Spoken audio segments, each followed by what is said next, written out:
Okay, I think we'll start now. I was actually waiting for a few more people to arrive. We've probably got about 8 or so people that we're still waiting on. But for the moment, I'll get started. So for those of you who don't know me, my name's Helen Dyer. I'm the practice manager at Thorntons. Today I'm joined by Sharmila Bryce, who's one of our senior managers here, and also Darren Fizioli, one of our directors. Sharm's going to start by going through a bit of an overview of a lot of the measures that the government have introduced to assist businesses with the COVID-19 crisis, and also some questions and answers that people have had. Along the way, if you have any questions, please just click on the question and answer button at the bottom of your screen, and we'll attempt to address all those questions as they come up. Okay, so over to you now, Sharm. Thanks, Helen. Hi, everyone. Thanks for joining us today. So in the last Q&A, we focused a lot about the JobKeeper side. As Helen mentioned, this Q&A, we are opening it up to any questions you have about any of the measures. What I'll do is I'll give you a quick snapshot of some of the key ones and go through the questions, and then I'll go through at the end the questions that you've posted today on that Q&A tab at the bottom. So let's get started. So Helen, the first tab. Yeah. So the instant asset write-off, that has actually increased from 30,000 to 150,000, excluding GST. And come 1st July 2020, it'll drop down to $1,000. So what does this mean? If you are a business under 500 million in aggregate turnover, if you've purchased a capital asset item from the 12th of March, it's installed and ready for use by 30th June 2020, and I'll come back to what installed and ready for use means. If the asset item is under 150,000, you'd be able to claim that deduction in the 2020 financial year. So that condition of installed and ready for use means that it is available for use. If you've purchased an asset, but it only gets delivered post-June, say in August, then you're not going to be able to use this instant asset write-off deduction. The other condition is the luxury car limit still applies, and for the 2020 year, it's 57,581. So what does that mean? If you've gone out and thought about buying a vehicle, say 100 grand, the deduction for the business is still going to be limited by the $57,581. So do you do it? Do you buy a capital asset? Would really depend what your expected profit for the year is looking like. If you're expecting a loss, well, this deduction's not going to add any tax benefit for you. What you need to remember is with capital asset purchases, it's not that you've lost the deduction, it's just spread over a couple of years. And with this instant asset write-off, what you're doing is bringing forward that deduction. So the snapshot of the table I've got there actually covers the various periods along the 2019-20 year, what the thresholds are. All right, I'll go to the next slide. The other measure is accelerated depreciation, and I'm just going to read what it is. Claim an upfront 50% deduction of the cost of the asset in addition to the normal depreciation that is claimed on the asset after deducting the 50% amount. In a nutshell, what it means is you will equate to 57.5% of the cost of the capital asset. So for example, if you spent 100 grand, excluding GST, you'll be able to claim 57,500 in the year. This one only applies to new assets. So for the instant asset write-off, it's new and secondhand. For this one, it's just new assets. And it applies to capital purchases where you have not claimed depreciation deductions under the instant asset write-off. So in the example I gave before, where you've purchased an asset after the 12th of March, but it only gets delivered in August, well, you won't be able to use the instant asset write-off, but you'd be able to use the accelerated depreciation deduction. The other condition is that it needs to be installed, ready for use by 30th June 2021. So it needs to be available for your use by 30th June 2021. So for some of you, you might be thinking, well, I'll buy the asset, I'll put it in my shed, but I'll use it in 6 months. That's available for use. So that's the measure in a nutshell. So we can go to the next slide. So the question that has come true, what if a business leases the capital asset or uses finance arrangements to buy the capital asset?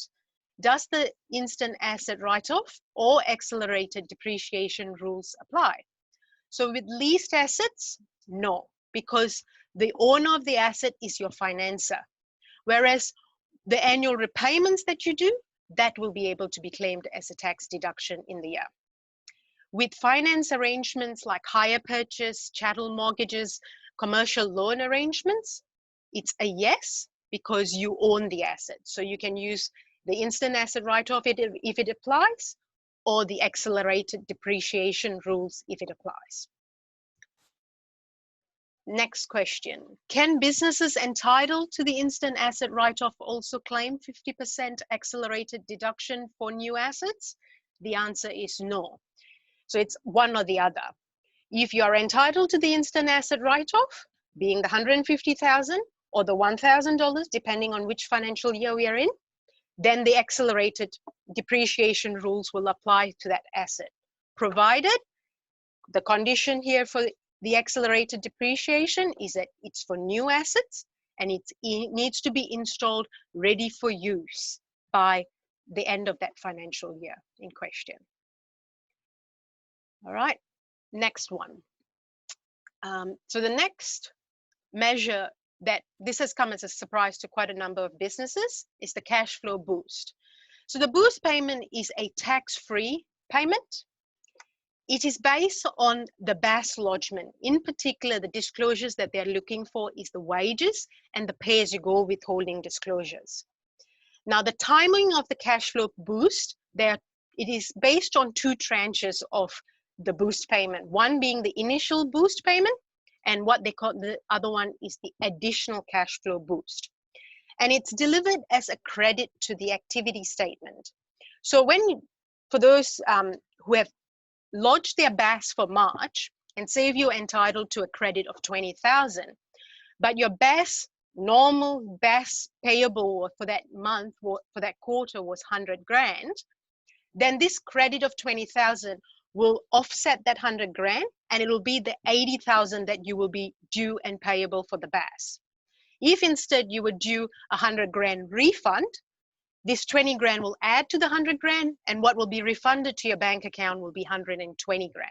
So it's a credit, an automatic credit to the activity statement. The entitlement and timing depends on the pay-as-you-go withholding disclosure and whether the entity is a monthly or quarterly BAS lodger. And I'll come to this on how this will work.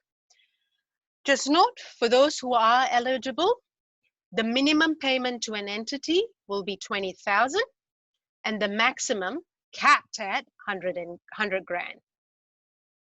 All right, next slide, Helen. Thanks.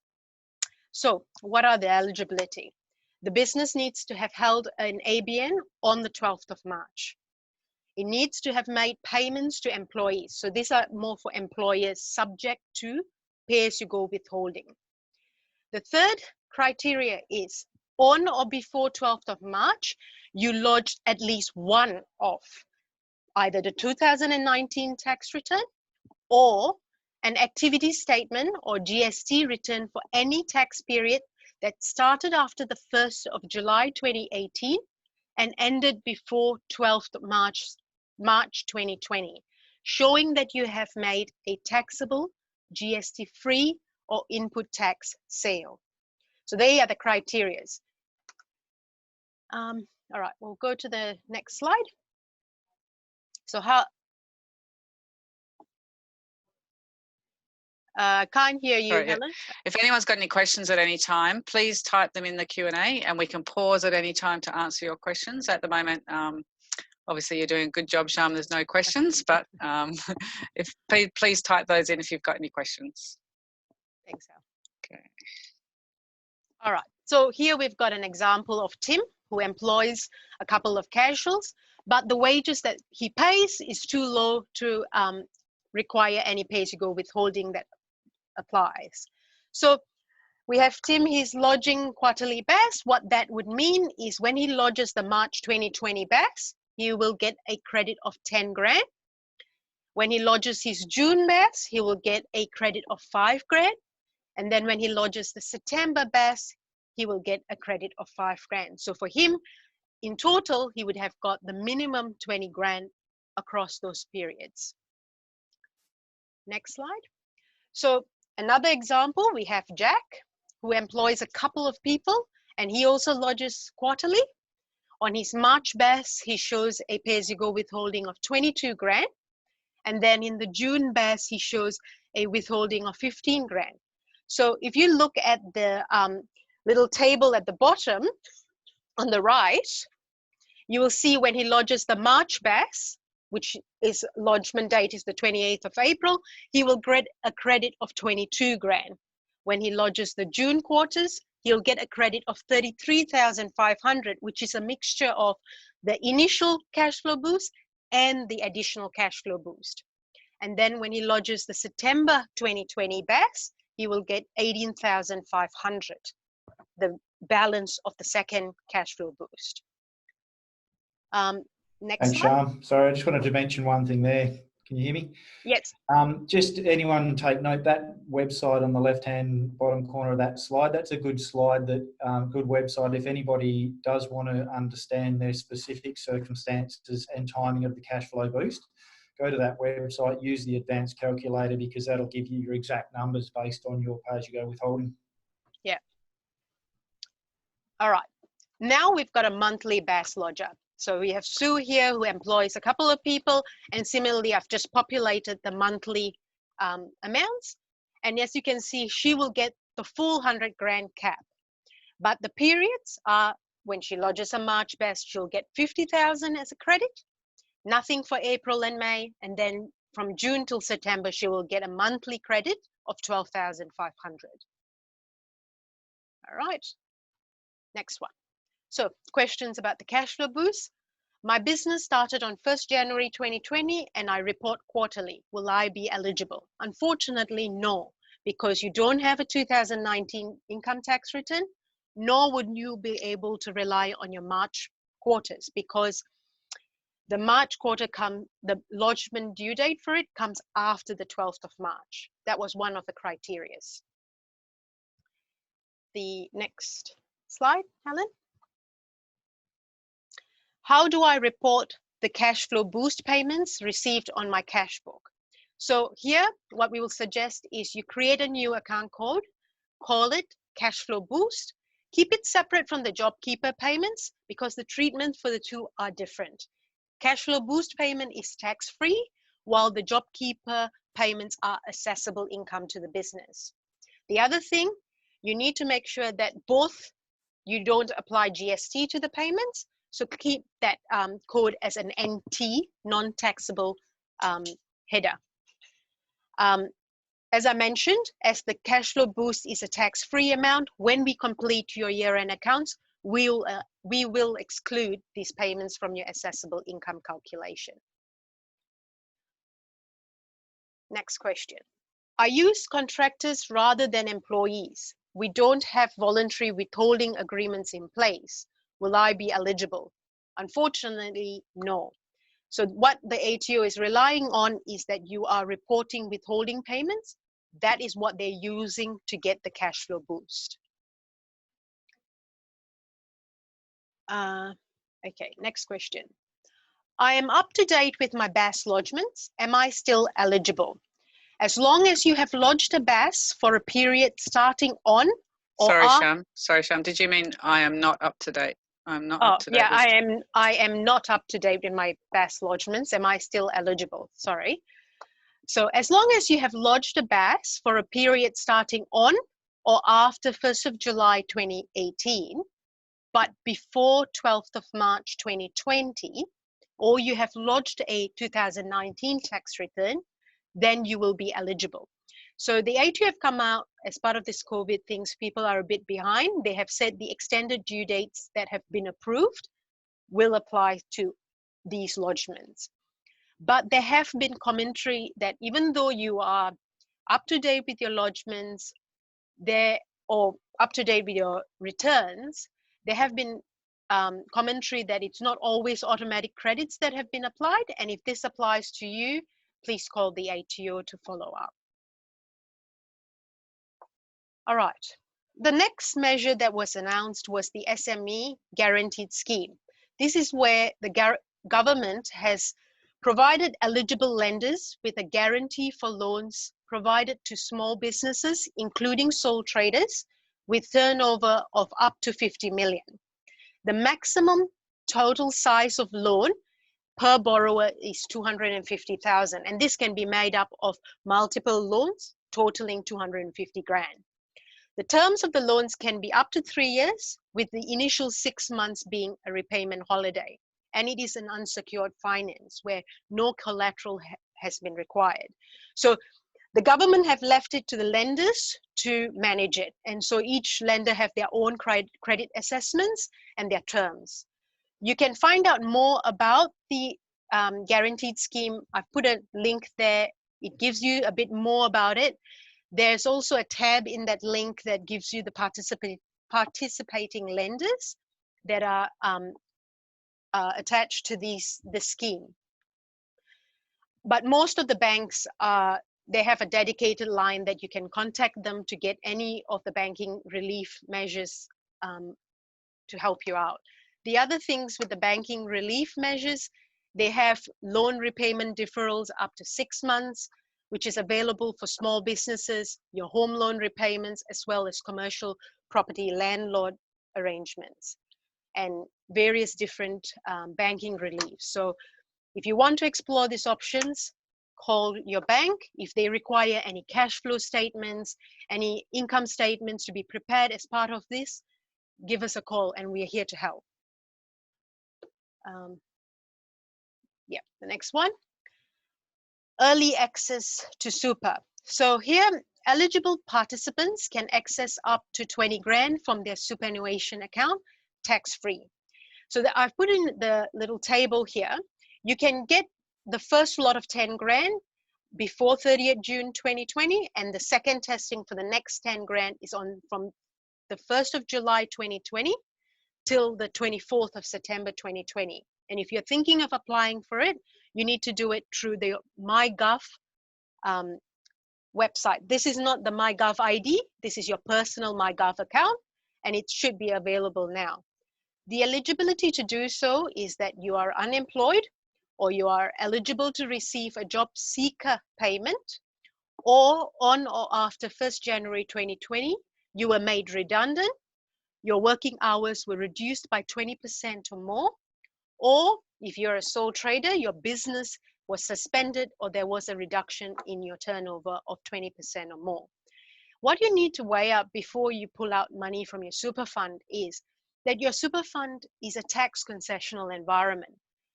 The earnings that your super fund makes, say that 10 grand, the earnings on that 10 grand is taxed at 15%. And if you were in pension phase and your whole fund was in pension phase, that earnings would be taxed at 0%. Whereas that same 10 grand outside of super is taxed at your marginal tax rates. So you have to weigh that up.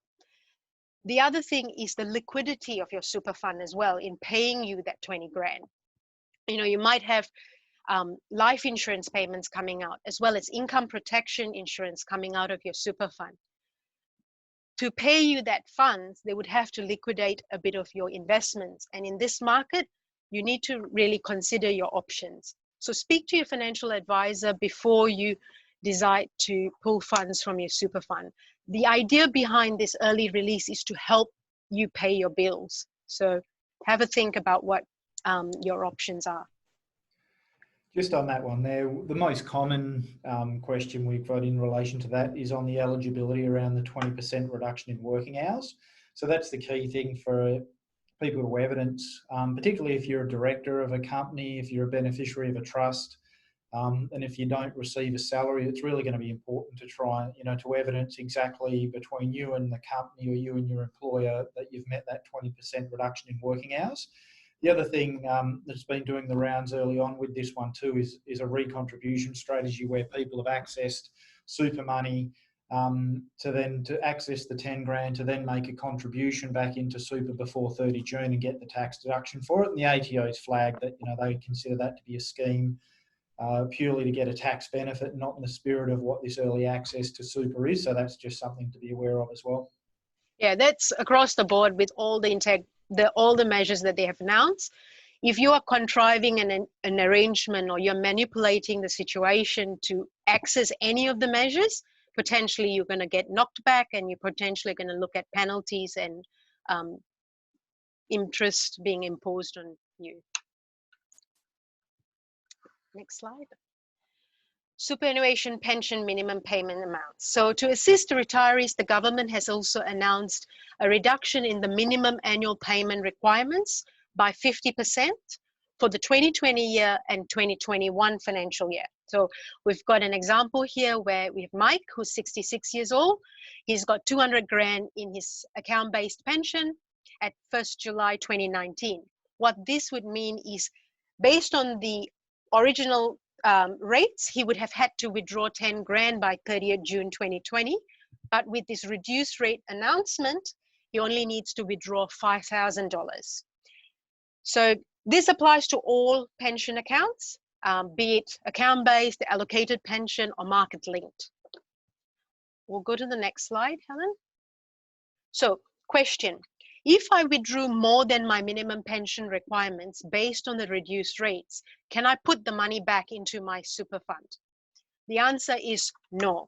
Any monies returned to the self-managed super fund or even your retail fund will need to satisfy the contribution to super. So before making any contribution, check your contribution limits, as it would depend on your age and whether you have maximized that contribution in the past. So give us a call and we can check it for you for those that we manage. All right, the next measure that was announced was the commercial property. So the government announced a mandatory code of conduct in relation to commercial tenancies. So the link that I've given below basically covers the federal government as well as the state government's legislation on this. So here the landlords can provide rent relief to tenants. If you go to the next slide, Helen, thanks.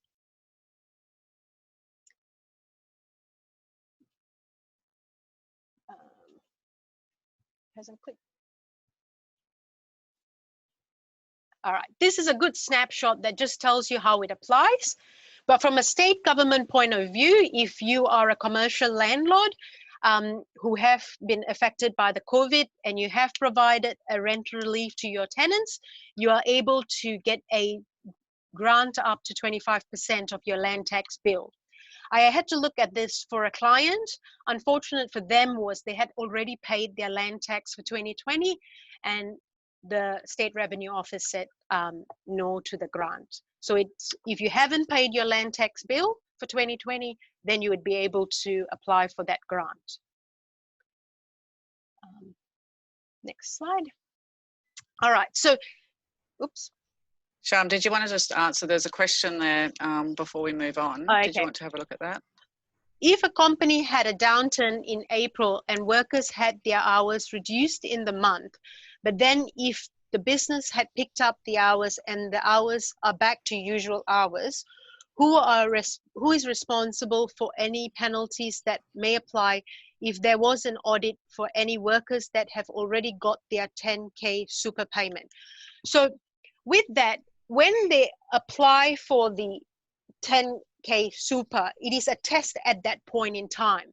So if you had reduced their working hours and at that point they had applied for the 10 grand release, then that is fine.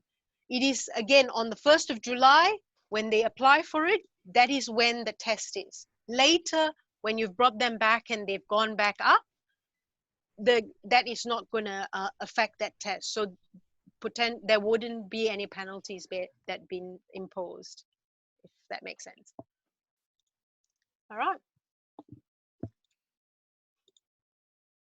Okay. So going back to the commercial property side of things, if a tenant is a related party and you have a SMSF that is the landlord, providing rent relief is a big no-no. But in this case, this question was posed to the ATO, and they have said that for the 2020 year and the 2021 financial year, they will not take action. But remember, for a self-managed super fund, it's still audited. So you still need to do your checks and balances.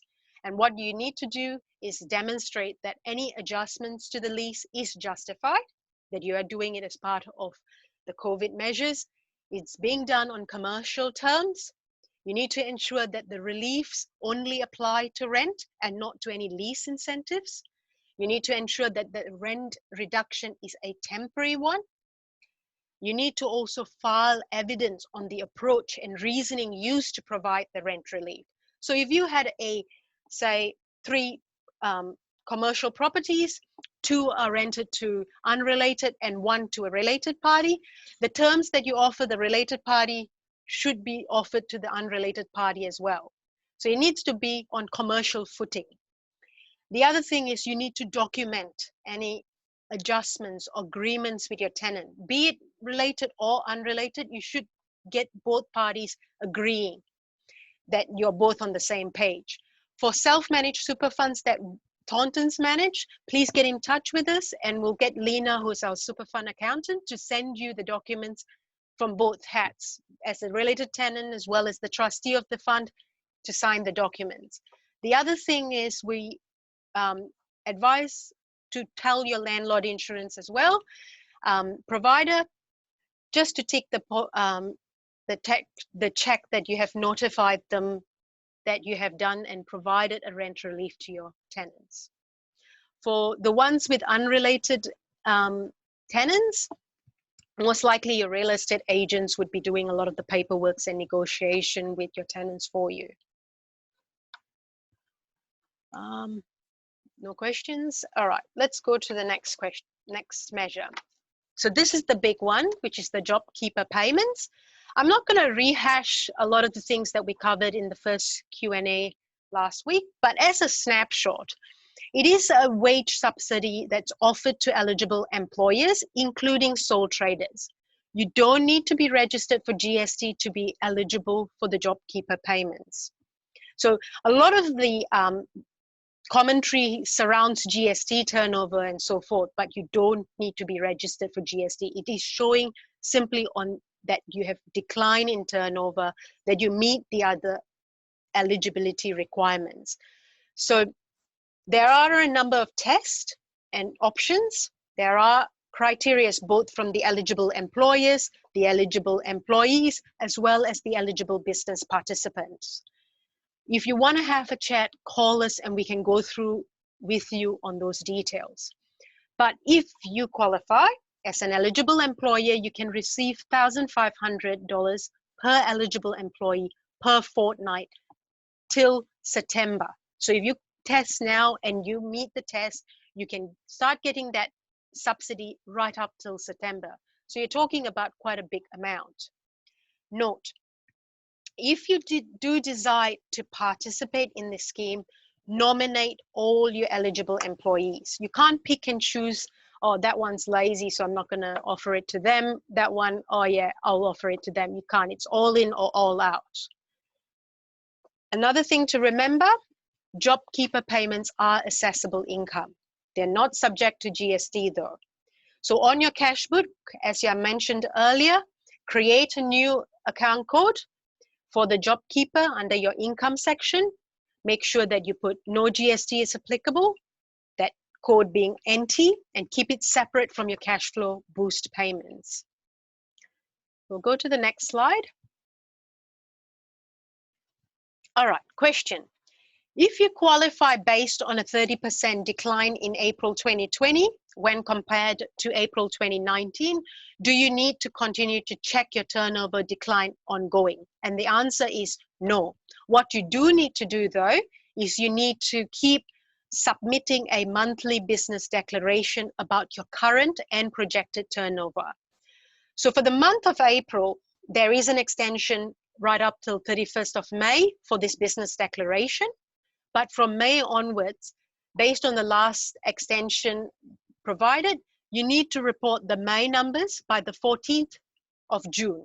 So 14 days after the end of month. So you need to do that step 3 in MyGov ID. Again, it's separate from MyGov, and I'll show you, I'll go to the next slide. Yeah, so just to confirm, this is a snapshot from the ITO where it states that the monthly business declaration is not retesting your eligibility. It is more of a statistic measure. They just want to know how the business is progressing. If there's any change in your employee status, you need to do it through this monthly business declaration. If you go to the next slide, Helen. So when you complete the 3 steps, so that is the enrollment, you've done your payroll processing through your payroll software, you need to go into your MyGov ID and you actually have to complete step 3. Thorntons is managing this for some people, so we will do this for you. What you need to see at the end of that MyGov ID section is that you have that 3 ticks. Only then would you be able to get the subsidy from the government. If you don't do all 3 steps by the due dates, then you're not going to get the subsidy. All right. So what are the due dates for the JobKeeper payments? So this applies to the employee payments, not the eligible business participant. It's for the employee side. So the first fortnight, there was extended due dates till the May 8th, right to the fortnight 3, May 10th, and then you can see the dates I've listed there. All right. Next. How do you record the top-up payment for JobKeeper? So all your cash books, whether it's Xero, KeyPay, have different step-by-steps that you need to follow, and I'll show you a link later. But on a general basis, if your employee earns more than the JobKeeper payment, being the 1,500, say they were earning 2 grand, you process your payroll as you normally would. If they earn less than the 1,500, then say they earn $1,000, you put the normal $1,000, you do it as your normal wages. The top up 500, you need to enter the value as a JobKeeper top up. And remember, the top up amount is not subject to super guarantee. If on the other hand, they were stood down and they're getting the whole amount as a JobKeeper payment, then you put the whole amount, that whole 1,500, as a top up JobKeeper payment on your cash book. In terms of frequencies, so the ATO is not expecting you to change your payroll frequencies in terms of payment, but what you do need to make sure is that you pay what you need to pay by those respective dates. So if you are doing payrolls on a weekly basis, then the JobKeeper payment amount is $750. So you need to check for that week that you've made $750 payment. For a fortnight basis, it'll be $1,500. If you're making bi-monthly, then $1,625. If you're doing monthly, then it'll be $3,250. So with the monthly payment, I think August, there's 3 fortnights. So for that one, you actually have to make the equivalent to that. Okay. So that's why. Yeah, sorry, Helen. Sorry, I was just going to say, can I just jump in there as well? Because obviously a lot of our clients, a lot of businesses became eligible based on their March or their April turnover, but some didn't. So you can still look and check if your May turnover is down, then you can start to qualify then, and even your June. So it's not too late to opt in at a later date if your turnover has decreased. But then it gets a little bit tricky because you then need to look at the fortnights. So if you, for example, your May turnover is down by 30%, but your April and March wasn't, then you're opting in for May. So then the fortnights 4 and 5 here are the first fortnights that you would be eligible for. And there may be some employees that you haven't topped up by these dates because you didn't know that you're going to be eligible. So then it's just going to be a bit of a matter of juggling that. Then from June onwards, you would need to make sure you do the top-ups for any that were under 1,500. For those that haven't been topped up, they aren't eligible until the time that you do top them up, but other employees you will still get the JobKeeper for those employees. Does that make sense? Yeah. All right, I've got a question here. Is the JobKeeper payment based on gross or net pay per fortnight? It's based on the gross amount. All right. Okay. So we'll go to the next slide, Helen. Thanks. All right, so I've just put some of the links for the various softwares, but go back to your payroll ones and they'll probably give you the step-by-step. KeyPay even has a video clip that you can actually look at and goes through how to manage the JobKeeper, setting up the category on your system, how to tick who's eligible, who's not, and it will process directly to the ATO on the payments that have been made to the eligible employees. All right. Next question. Can you calculate your eligibility on a cash or accrual basis? For example, if you are cash for GST and your financials and tax are on accrual, can you check eligibility on either accrual or cash? So from the Law Companion ruling, it states if you are on GST, you are on a cash basis, then you have a choice whether you do it on cash or accruals. Whereas if you're BAS, you're reporting it on accruals, then they expect you to use accruals. If you don't, then they'll probably ask you a please explain. All right. Okay, next question. In calculating my actual and projected turnover, what supplies are relevant? So this gives you a quick snapshot on what's included and what's excluded. So on the included, you have the GST supplies like exports of goods and services, supplies of going concerns, medical supplies, education. Basically, if it is connected to Australia, you can include it. If it's not, then you don't. So what you exclude are residential rent income, sale of shares, interest income. The other one is sale of capital assets that occur in your test period, but you have to include it in the comparison period. All right. So this gives a good snapshot to rely on what's actual and projected turnover.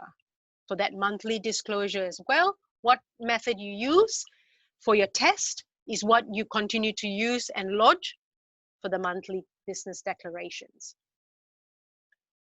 I think that's the materials that I had. Has anyone has any comments or questions?